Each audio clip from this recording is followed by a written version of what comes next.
Okay, so this is our SAP software first of all.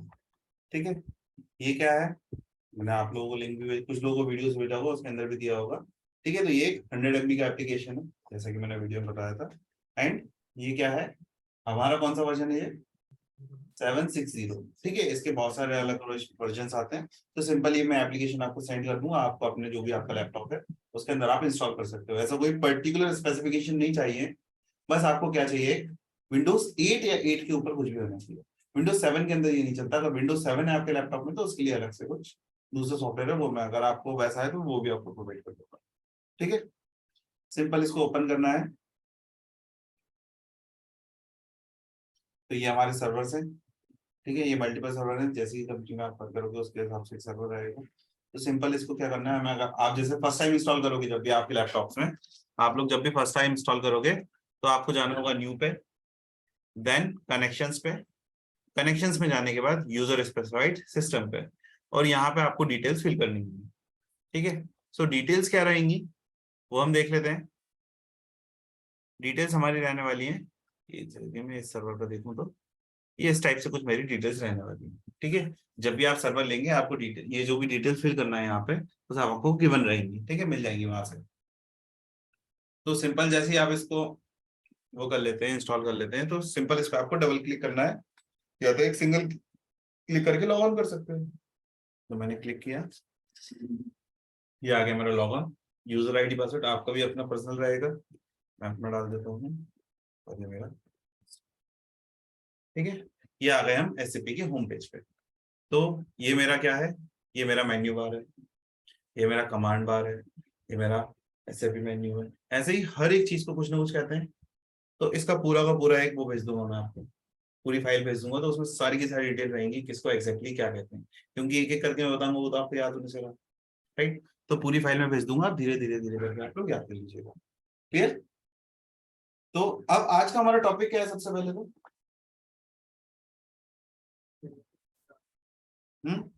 आज का हमारा topic पढ़ने वाले हैं आज हम मास्टर डाटा। मास्टर डाटा क्या होता है,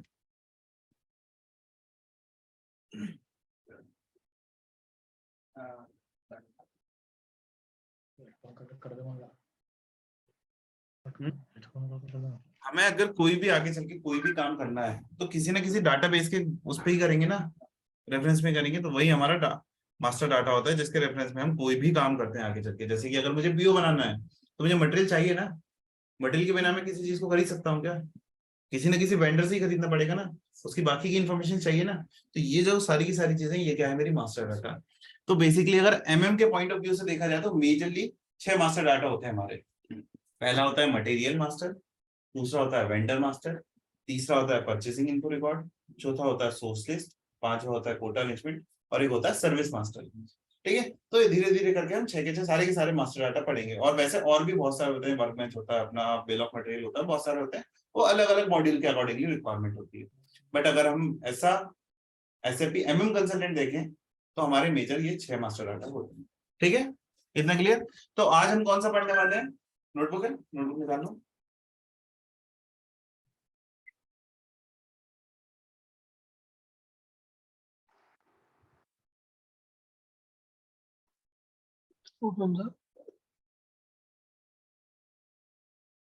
तो आज हम पढ़ने वाले हैं मटेरियल मास्टर। ठीक है, मास्टर डाटा हमारा मेन टॉपिक रहेगा और उसके अंदर आज हम पढ़ने वाले हैं मटेरियल मास्टर। अब मटेरियल मास्टर होता क्या है, इसके अंदर अपने पूरे मटेरियल की सारी सारी इंफॉर्मेशन मेंटेन करेंगे। राइट, हमारा कौन सा मटेरियल है, क्या नाम है, किस यूनिट में हम उसे खरीदते हैं, कब आ जाता है, कैसे, सारी की सारी इंफॉर्मेशन। राइट, वो सारी हम मेंटेन करेंगे कहाँ पे, मटेरियल मास्टर में। ठीक, अब मटेरियल मास्टर करने के लिए हम दो तरीकों से ये काम कर सकते हैं, या तो एक टी कोड के थ्रू हम जा सकते हैं, या तो हम पाथ के थ्रू जा सकते हैं। तो सबसे पहले पाथ लिख लो, फिर हम उसके हिसाब से टी कोड देखेंगे। तो हमें अगर मटेरियल मास्टर करना है, मटेरियल मास्टर मेंटेन करना है, तो उसके लिए हमारा पाथ रहने वाला है सबसे पहले एसएपी मेन्यू। ठीक है, then logistics, then material management, material management के बाद मटेरियल मास्टर, और मटेरियल मास्टर में मटेरियल। ठीक है, सो मटेरियल में आप देखो हमें क्या क्या दिख रहा है, यहाँ पे लिख लिया ना तो। ठीक है, मटेरियल में हमें क्या क्या दिख रहा है, create special, create general, change, flag for deletion, display, display changes. Create के लिए भी दो ऑप्शन है हमारे पास। तो सबसे पहले तो हम टी कोड देख लेते हैं, हमारा टी कोड क्या क्या है, उसके बाद हम ये इन सब के अंदर विजिट करेंगे क्या होता है। तो सबसे पहला हमारा टी कोड यूज होता है जो कि होता है MM01, which is for create material. Similarly, MM02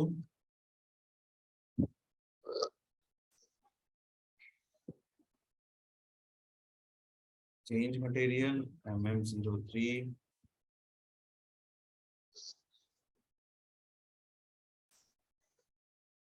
display material, MM04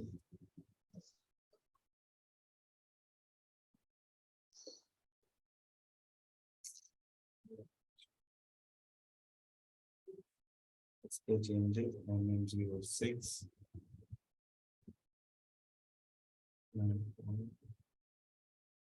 relation, MM60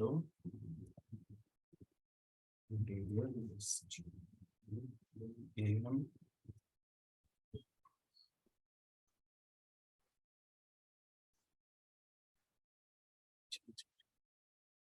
ठीक है। सो मेजरली जो हमारे टी कोड हम यूज करने वाले हैं वो ये है। सारे टी कोड सीख लो सबसे पहले।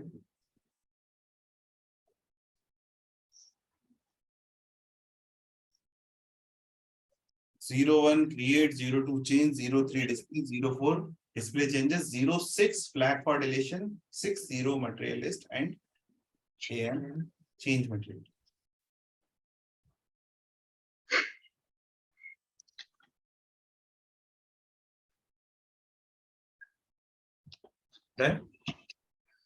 So first is create. अब क्रिएट में हमें दो ऑप्शन दिख रहे हैं, create special and create general. तो सबसे पहले हम क्रिएट स्पेशल देख रहे हैं। तो क्रिएट स्पेशल अगर हम खोलते हैं तो यहाँ पे हमें क्या दिख रहा है, MMR1 raw material, MMB1 semi finish, MMR1 finish product. मतलब यहाँ पे हर मटेरियल टाइप के लिए अलग से हमें एक स्पेसिफिक टी कोड मिल रहा है, राइट। बट अगर हम एज SAP MM कंसल्टेंट देखें तो हर एक मटेरियल टाइप सारे के सारे टी कोड्स तो हम याद नहीं करेंगे ना, राइट। हर एक मटेरियल टाइप के लिए इतने सारे टी कोड्स हम याद नहीं करेंगे। सो हम स्पेशल ना क्रिएट करते हैं, हम क्या यूज करते हैं, जनरल। तो जनरल के लिए हमारा क्या था टी कोड, MM01 लिखा हुआ है हमने। सिमिलरली चेंज के लिए क्या है हमारा, MM02 लिखा हुआ है। डिस्प्ले के लिए क्या है, MM03 लिखा हुआ है। डिस्प्ले चेंजेस के लिए MM04 लिखा है। फ्लैग फॉर डिलीशन के लिए MM06 लिखा है। फ्लैग फॉर डिलीशन के लिए MM06, हाँ। एंड मटेरियल लिस्ट के लिए इसी तरीके से हमें सारे के सारे टी कोड्स मिल जाएंगे। देखो मिला लो इसमें से, 1 2 3 4 5 नहीं है, देन 60 है, ठीक है। क्या लिखा है आपने, 6 10। तो सबसे पहले हमें करना है मटेरियल क्रिएट। तो मटेरियल क्रिएट करने के लिए हम दो काम कर सकते हैं, या तो हम ये जो अपने पाथ के थ्रू आए हैं यहाँ पे दिख रहा है मैं इमीडिएटली, उस पर हम डबल क्लिक कर सकते हैं। इस पर मैं डबल क्लिक कर दूंगा तो मैं चले जाऊंगा क्रिएट मटेरियल की स्क्रीन पे, राइट। या तो मैं क्या कर सकता हूँ, मैं डायरेक्टली यहाँ पे जो मेरा कमांड बार है ना, इसमें हम टी कोड डाल सकते हैं। टी कोड क्या होता है, ट्रांजैक्शन कोड, ठीक है। हम डायरेक्टली यहाँ पे ट्रांजैक्शन कोड डाल सकते हैं विच इज MM01, राइट। मैंने जैसे MM01 डाला और एंटर किया, मैं आ गया क्रिएट मटेरियल की इनिशियल स्क्रीन पे, राइट। हम दोनों में से किसी भी तरीके से कर सकते हैं। अब दोनों का काम क्या होता है, जैसे कि कुछ कुछ टी कोड्स ऐसे होते हैं जो कि मुझसे रेगुलरली यूज में आते हैं, राइट। तो वो तो टी कोड में याद रहते हैं। अब जो रेगुलरली यूज में नहीं आते उनका क्या, पाथ के थ्रू जाके देख सकते हैं ना, ठीक है, दैट्स व्हाई, ठीक। तो सबसे पहला है हमारा क्रिएट मटेरियल की इनिशियल स्क्रीन। अब यहाँ पे हमसे तीन इंफॉर्मेशन मांग रहा है सिस्टम। पहला क्या है, दूसरा इंडस्ट्री, मटेरियल टाइप। तो सबसे पहले मटेरियल में क्या आएगा,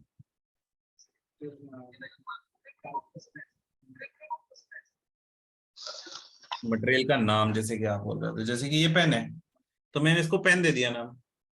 अब मैं क्या एक ही पेन यूज करता हूँ, फिर मैं कैसे आइडेंटिफाई करूंगा कौन सा पेन की बात कर रहा हूँ।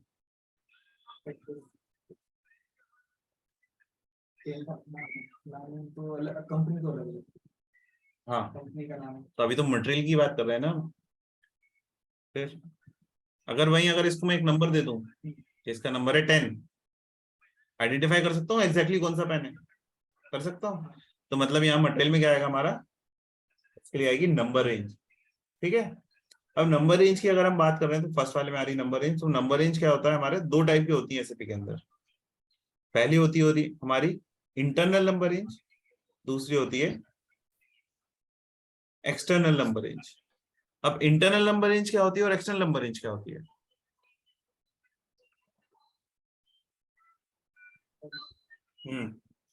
इंटरनल नंबर रेंज वो नंबर रेंज होती है जो कि सिस्टम खुद सिलेक्ट करता है।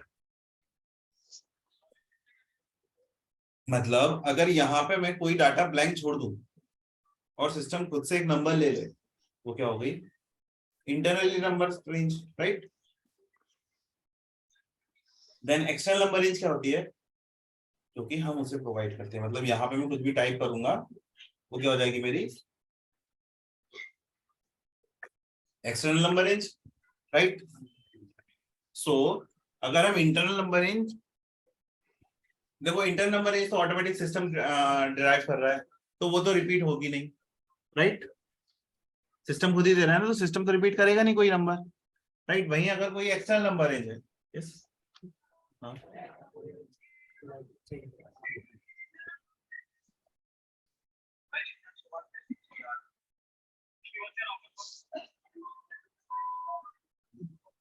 ठीक है, वहीं कोई एक्सटर्नल नंबर रेंज है, तो एक्सटर्नल नंबर रेंज क्या होगी, जो कि मैं उसे प्रोवाइड कर रहा हूँ, तो वो रिपीट होने के चांसेस हो सकते हैं।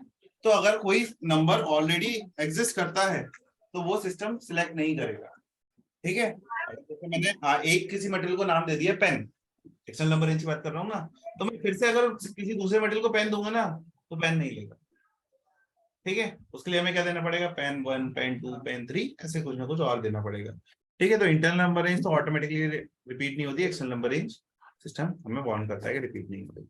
तो एक्सटर्नल नंबर रेंज में हमारा अल्फाबेटिकल भी हो सकता है, अल्फाबेटिकल नंबर भी हो सकता है, न्यूमेरिकल भी हो सकता है 1 2 3 4, या फिर अल्फा न्यूमेरिकल भी हो सकता है, मतलब ABCD 1 2 3, कुछ भी हो सकता है। तो फिलहाल मैं अगर ले रहा हूँ इंटरनल नंबर रेंज, तो मैं इसे क्या करूंगा, ब्लैंक छोड़ूंगा।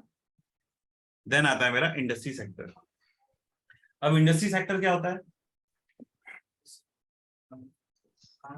मतलब किस तरीके की इंडस्ट्री के लिए हम ये पर्टिकुलर मटेरियल बना रहे हैं। हमने बात की थी ना डेमो के टाइम पे कि भाई एक मटेरियल हर तरीके की इंडस्ट्री में चल जाता है, या फिर एक सॉफ्टवेयर हम हर तरीके की इंडस्ट्री में यूज करते हैं। हम टाटा मोटर्स में भी यूज कर रहे थे, पैंटून में भी यूज कर रहे थे एसएपी, और स्टारबक्स में भी यूज कर रहे थे, राइट, सब जगह यूज कर रहे थे। अब किसके लिए हम बना रहे हैं, ठीक है। तो हम सपोज बना रहे हैं मैकेनिकल इंडस्ट्री के लिए, तो हम लेंगे एम मैकेनिकल इंजीनियरिंग, ठीक है। तो अब ये एम क्यों बोला मैंने, एम क्या होता है, उसके लिए एट्रीब्यूट होता है।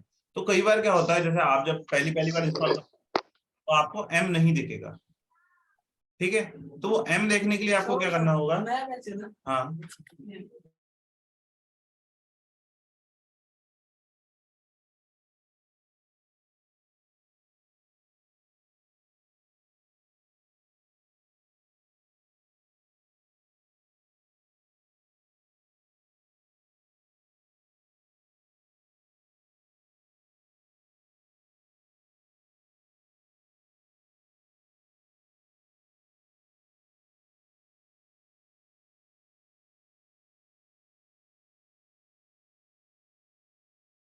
हाँ, थोड़े से टी कोड्स वगैरह ये लिखे हैं, आप लोग टी कोड सीख लो सबसे पहले तो। देन बाकी का मैं, या तो एक काम करना, रिकॉर्डिंग दे दूंगा तो रिकॉर्डिंग में से लिख लेना ये सारी चीजें, अभी लिखने के काम पर, ठीक है। बाकी मैं एक्सप्लेनेशन पे आ जाता हूँ, ठीक। तो हम क्या कर रहे हैं, हम आज की क्लास में क्या कर रहे हैं, मटेरियल क्रिएट कर रहे हैं, राइट। फर्स्ट क्लास यही रहेगी ना, मटेरियल क्रिएट करना पड़ेगा, तभी तो उसी के ऊपर कुछ काम कर पाएंगे हम। तो मटेरियल क्रिएट करने के लिए हमारे पास होता है टी कोड MM01। कल मैंने वीडियो भेजा था, देखा था, राइट, ये सब पता होगा ये सब क्या है। तो MM01 किया मैंने, तो यहाँ पे हमारे पास ये आ गए हम क्रिएट मटेरियल की इनिशियल स्क्रीन पे। यहाँ पे हमें मटेरियल क्रिएट करना है, यहाँ पे हमसे 3 इन्फॉर्मेशन मांग रहा है सबसे पहले सिस्टम, क्या क्या, मटेरियल, इंडस्ट्री सेक्टर और material type.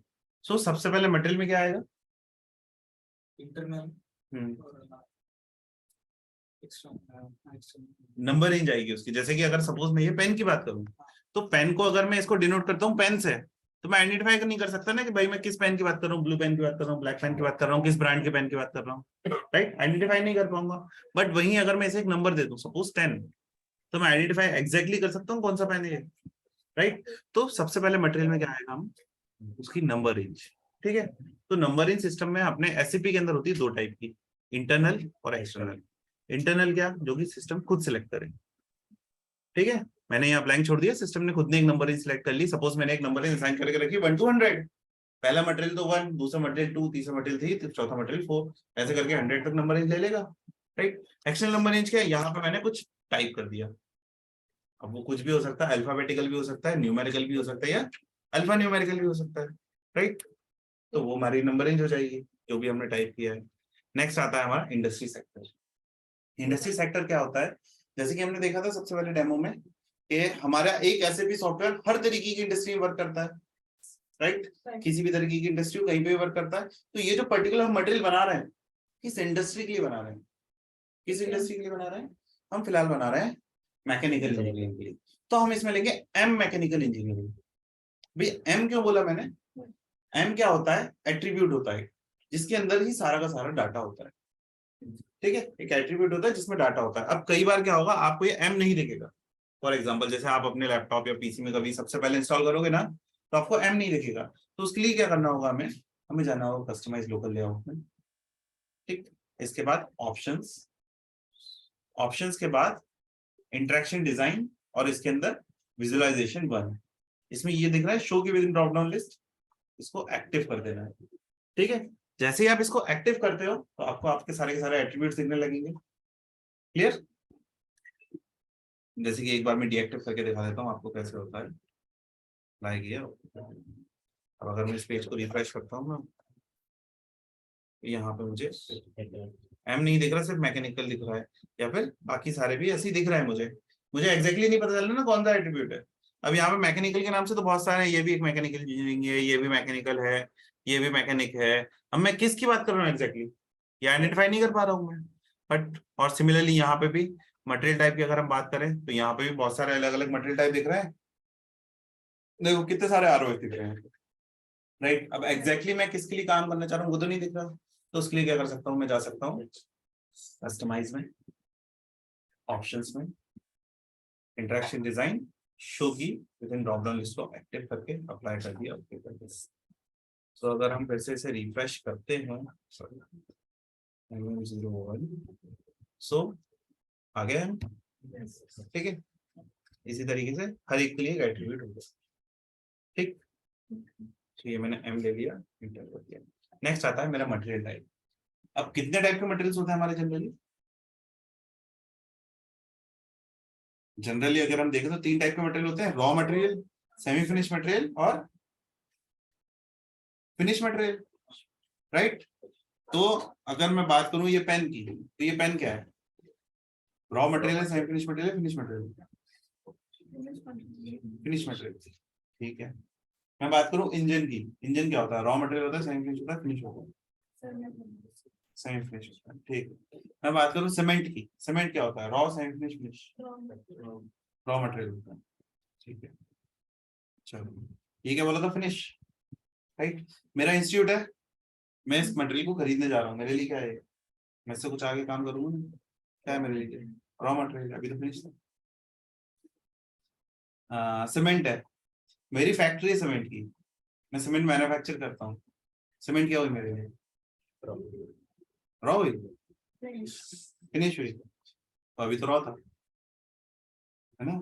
Similarly engine, engine का एग्जांपल लिया था हमने।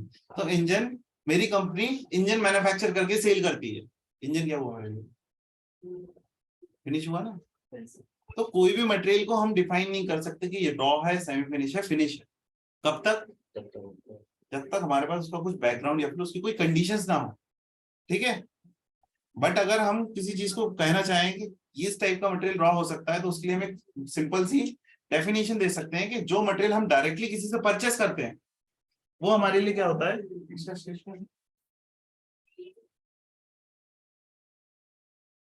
वो हमारे लिए क्या होता है, वही मटेरियल मैं किसी से परचेस करता हूँ, उससे कुछ बनाता हूँ, तो मेरे रॉ मटेरियल होता है, रॉ मटेरियल होता है। किसी कोई मटेरियल मैं बाहर से परचेस भी कर सकता हूँ या तो खुद भी बना सकता हूँ, और उससे कुछ बनाता हूँ मैं, कहीं फिनिश हो सकता है।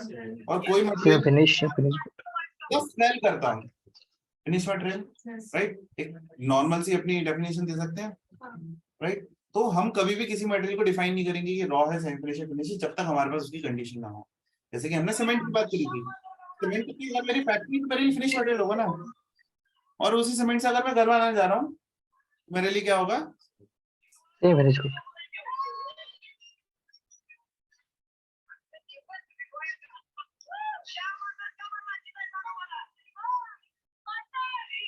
क्लियर? तो अगर हम एसएपी की बात करें, एसएपी के स्टैंडर्ड्स की, तो रॉ मटेरियल के लिए हम क्या लेते हैं? रॉ मटेरियल के लिए हम लेते हैं ROH, ठीक है। नोटबुक निकाल लो, लिखो थोड़ा। सेमी फिनिश के लिए लेते हैं HALB, एंड फिनिश के लिए लेते हैं FBR।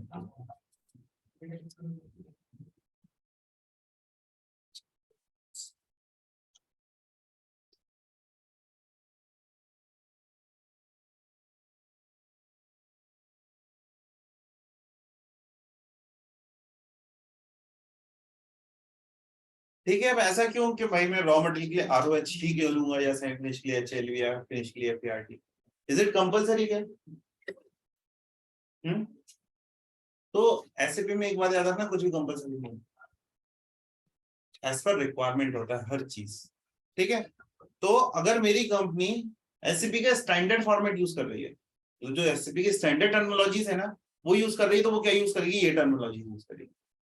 नहीं कर रही तो कुछ भी यूज कर सकती है, चार्ट डेट का जो उसे रखना है वो यूज कर सकती है। रॉ मटेरियल के RAW भी यूज कर सकते हैं, 1 2 3 भी यूज कर सकते हैं, ABCD भी यूज कर सकते हैं, जो मुझे यूज करना है उस टाइप का वो मैं यूज कर सकता हूँ।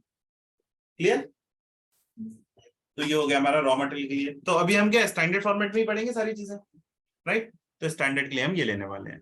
तो हमने ले लिया material type, raw material create कर रहे हैं पहले, रॉ मटेरियल के लिए लिया हमने ROH, आ गया ROH रॉ मटेरियल, ठीक। रॉ मटेरियल आ गया, इतना क्लियर है? फर्स्ट यूनिट क्लियर है? यहाँ तक कोई डाउट है? तीनों चीजें क्लियर है। अब क्या करेंगे हम? एंटर। इधर हम एंटर कर सकते हैं, या तो हम क्या कर सकते हैं, हम जा सकते हैं सिलेक्ट व्यूज पे, ठीक है। मैंने एंटर किया, आ गया सिलेक्ट व्यूज ऑटोमेटिकली, चाहे एंटर करो चाहे रोक दो, ठीक। तो यहाँ पे हमसे पूछ रहा है क्या क्या व्यूज चाहिए हमें, मतलब ये जो डिटेल हम फिल कर रहे हैं, हम एक रॉ मटेरियल क्रिएट कर रहे हैं ना, हमने अभी क्या डिफाइन कर लिया कि एक इंटरनल नंबर रेंज का मैकेनिकल इंडस्ट्री के लिए रॉ मटेरियल हम बना रहे हैं, ये डिफाइन किया। तो उसमें क्या क्या डाटा हमें चाहिए? हमें रॉ मटेरियल बनाने के लिए बेसिक डाटा चाहिए, बिना बेसिक डाटा के तो काम नहीं होगा ना। क्लासिफिकेशन, क्लासिफिकेशन चाहिए, डिपेंड करता है रिक्वायरमेंट पे। अगर जैसे कि मैं स्पून की बात करूं, स्पून अगर मेरे पास मल्टीपल कलर्स में आ रहा है, multiple storage location, storage units में आ रहा है, तो उसके लिए क्लासिफिकेशन करूंगा। बट अगर एक ही सिंगल चीज आ रही है तो क्लासिफिकेशन करने की जरूरत नहीं है ना, राइट। तो क्लासिफिकेशन एक डिफरेंट टॉपिक है पूरा अपना, वो हम उस टाइम पे पढ़ेंगे, ठीक है। तो फिलहाल हम अभी सिलेक्ट नहीं करते, वो पूरा का पूरा एक डिफरेंट टॉपिक है, तो हम आगे पढ़ेंगे। सेल, क्या हम रॉ मटेरियल सेल करते हैं? नहीं करते, तो सेल्स नहीं आएगा। अगर सेल नहीं करे तो एक्सपोर्ट भी नहीं करेंगे ऑब्वियसली, एक्सपोर्ट भी नहीं आएगा। सेल्स टैक्स, सेल्स टैक्स भी नहीं आएगा। क्या हम रॉ मटेरियल परचेस करते हैं? तो परचेसिंग आएगा,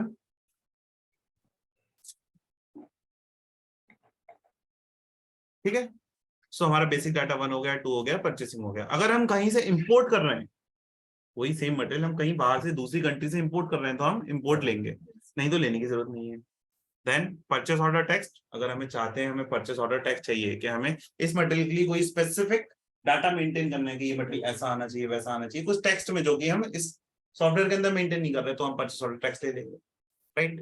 देन आता है MRP। MRP क्या होता है? प्राइस, मैक्सिमम रिटेल प्राइस, हाँ ऐसे ही। अच्छा चलो ठीक है, एक बात बताओ, मेरी कंपनी है, अभी पेन थे, पेन नहीं है अपने पास, ठीक है। एक पेन है, सपोज एक्स पेन है, ठीक है, वो आता है 10 रुपए का, MRP उसका 10 रुपए, जो कि आप कह रहे हो मैक्सिमम रिटेल प्राइस। तो मैं एक इंडस्ट्री के लिए वो खरीदने जा रहा हूँ, मैंने खरीदे 10,000 पेन, तो क्या वो 10,000 पेन में MRP खरीदूंगा? हाँ, हेलो, यस।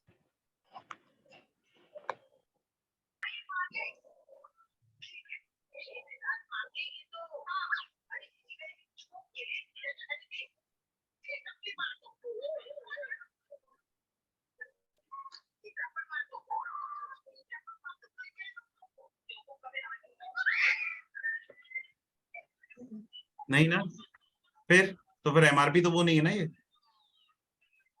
फिर कौन सा एमआरपी है? Material requirement. MRP is material requirement planning. क्योंकि अगर मुझे ये पेन खरीदना है तो उसकी प्लानिंग तो करनी पड़ेगी ना, राइट? अब प्लानिंग कौन करता है किसी चीज की? जो भी ले रहा है। कौन करता है? PPC production department. Production department क्यों करता है? डिपार्टमेंट। करते हैं ना। अब मैं आपसे कह रहा हूँ मुझे ये पेन मैन्युफैक्चर करना है, तो उसी को पता होगा ना कितने कैप चाहिए, कितनी हाउसिंग चाहिए, कितना रिफिल चाहिए, कितना क्या चाहिए, उन्हीं को पता होगा। वही प्लानिंग करेंगे, जितना उनके पास स्टॉक्स में उतना रखा रहेगा, उसके अलावा जो भी उसके ऊपर चाहिए होगा उसकी प्लानिंग होगी, राइट? तो एमआरपी कौन करता है? प्रोडक्शन डिपार्टमेंट करता है, राइट? चलो एमआरपी के लिए प्रोडक्शन डिपार्टमेंट ने भाई एमआरपी तो हम सिलेक्ट करेंगे। ऐसा अगर हम एज अ एमएम कंसल्टेंट देखें तो हमें उसको सिलेक्ट करने की जरूरत नहीं है, सॉरी एमएम एंड यूजर देखें तो हमें उस चीज को सिलेक्ट करने की जरूरत नहीं है, बट उसी चीज को हम एज अ एमएम कंसल्टेंट देख रहे हैं, तो नॉलेज तो होनी चाहिए ना। तो मैं आपको म्यूट कर लो ना, आपके पास से बहुत ज्यादा बैकग्राउंड नॉइस आ रहा है, ठीक है? अगर एज अ कंसल्टेंट देख रहे हैं तो वो चीज की हमें जरूरत है, तो फिलहाल हम उसको सिलेक्ट कर लेते हैं। बाकी अगर एज अ हेलो जॉब करने जाते हैं सर। हेलो हेलो जी, बोले बोले। सर, ये एमआरपी का आपने बोला, तो सर वो पीपीसी डिपार्टमेंट करता है ना प्लानिंग तो? हाँ, पीपी वाला पर्सन करता है ना। नहीं, आपने बोला प्रोडक्शन का वाला करता है, इसके लिए नहीं, तो डाउट प्रोडक्शन होता। प्लानिंग वाला ही करता है, पीपी ओके। हाँ हाँ। Production okay planning. Okay okay. ठीक है, PP is production planning. Then आता है हमारा फोरकास्टिंग। फोरकास्टिंग क्या होता है? फोरकास्ट क्या होता है? फोरकास्ट सुना है? वेदर फोरकास्ट सुना है? वेदर फोरकास्ट सुना होगा ना, सुबह सुबह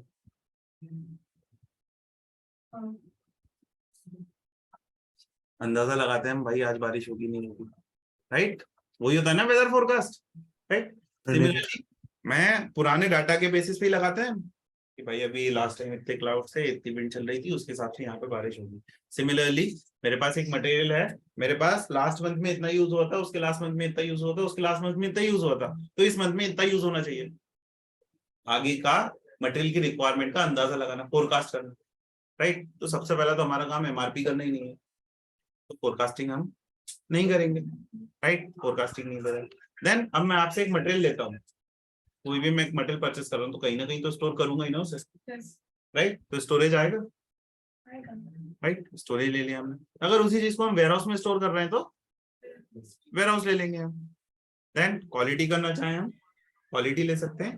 देन आप कोई चीज परचेस कर रहे हैं तो उसका अकाउंट्स का डाटा मेंटेन करना ही है, तो हम अकाउंटिंग ले लेंगे।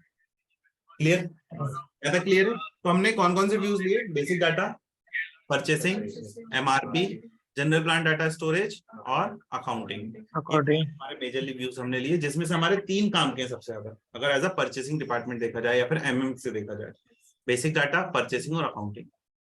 बाकी अगर हम दोनों सिलेक्ट ना भी करें तो हमारा काम चल जाएगा। क्लियर?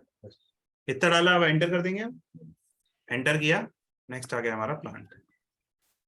अब भाई जैसे हमने एग्जांपल लिया था टाटा मोटर्स। अब टाटा मोटर्स एक कंपनी है, उसके कितने सारे प्लांट हैं। अब किस प्लांट के लिए वो मटेरियल बना रहा हूं मैं, उस प्लांट को कुछ ना कुछ नंबर होगा ना, कि मेरा चिंचवड़ का प्लांट है, मैंने उसको नंबर दे दिया 10, मेरा पिंपरी का प्लांट है उसको 20, सबको कुछ ना कुछ नंबर होगा। तो सिमिलरली एक मेरा प्लांट है, उसको मैंने नंबर देके रखा है 1000। क्लियर? सिमिलरली अब एक प्लांट है तो उसके अंदर अलग अलग स्टोरेज लोकेशंस भी होंगी जहां पे कोई मटेरियल रखा जाता होगा, राइट? तो वो स्टोरेज लोकेशन का भी कुछ ना कुछ नंबर्स होंगे आइडेंटिफाई करने के लिए, तो उसको दे दिया मैंने 0001, राइट?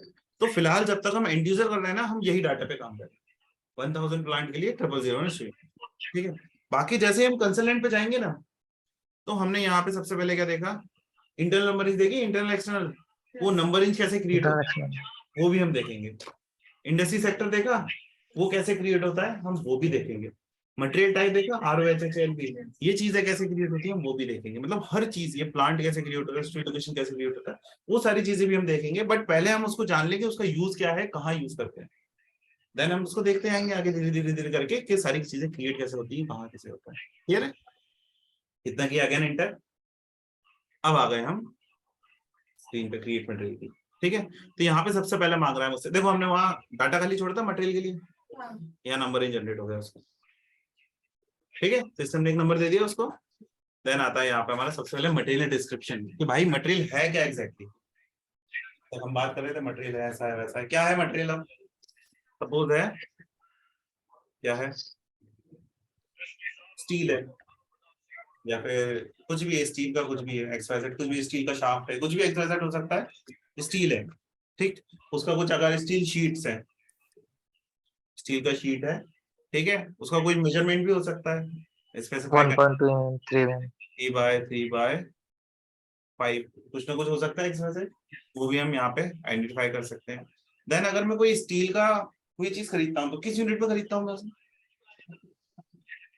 स्टील परचेस कर रहा हूँ तो मैं किस यूनिट में परचेस करता हूँ?